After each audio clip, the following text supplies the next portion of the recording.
Present మన భారతదేశంలో అయితే కనుక పెట్టుబడుల వర్షం అయితే కనుక కురుస్తుంది ఆటో స్పేర్ పార్ట్స్ మీద.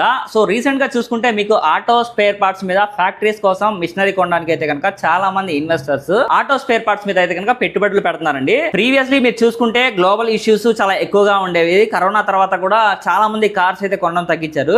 రీసెంట్లీ 6 months బ్యాక్ చూసుకుంటే 1 year బ్యాక్ చూసుకుంటే మీకు ఏదైనా ప్రతి ఒక్కళ్ళు కార్ అయితే కనుక కొంటున్నారు. ఎల్లో ప్లేట్స్ కూడా చాలా పెరిగినాయి అండి. అలా కాకుండా టాక్సీ ప్లేట్స్ కొనే వాళ్ళు కూడా చాలా మంది ఇంక్రీజ్ అయ్యారండి. దాంట్లో ఎస్పెషల్లీ ఈవీ వెహికల్స్ కొనడం అయితే కనుక చాలా మంది స్టార్ట్ చేశారు. అలా చూసుకుంటే మీకు ఇక్కడ మెయిన్ గా ఒక ట్విస్ట్ ఉందండి. ఈవీ వెహికల్స్ యొక్క సేల్స్ పెరిగింది. దాంతో పాటుగా టెక్నాలజీ అంటే అడాస్ పార్ట్స్ ఏవైతే ఉన్నాయో అడాస్ టెక్నాలజీ వాడే స్పేర్ పార్ట్స్ కూడా ఇప్పుడు ప్రెసెంట్ నవ్వేడేస్ కమింగ్ జనరేషన్ లో అయితే కనుక బేసిక్ లెవెల్ కార్ లో కూడా అడాస్ టెక్నాలజీ ఇవ్వడానికి ఇంప్లిమెంటేషన్స్ జరుగుతున్నాయి అనమాట. దానివల్ల ఆటో స్పేర్ పార్ట్స్ లో ఇంకా అధికంగా సేల్స్ అయితే పెరిగింది అనమాట. ప్రపంచంలోనే మన భారతదేశం ఆటో స్పేర్ పార్ట్స్ మార్కెట్ లో నెంబర్ 1 అవ్వబోతుందా? సో మీరేమంటారో కామెంట్ సెక్షన్ లో తెలియజేయండి. ఈ video friends and family members కి తప్పకుండా షేర్ చేయండి. Thank you.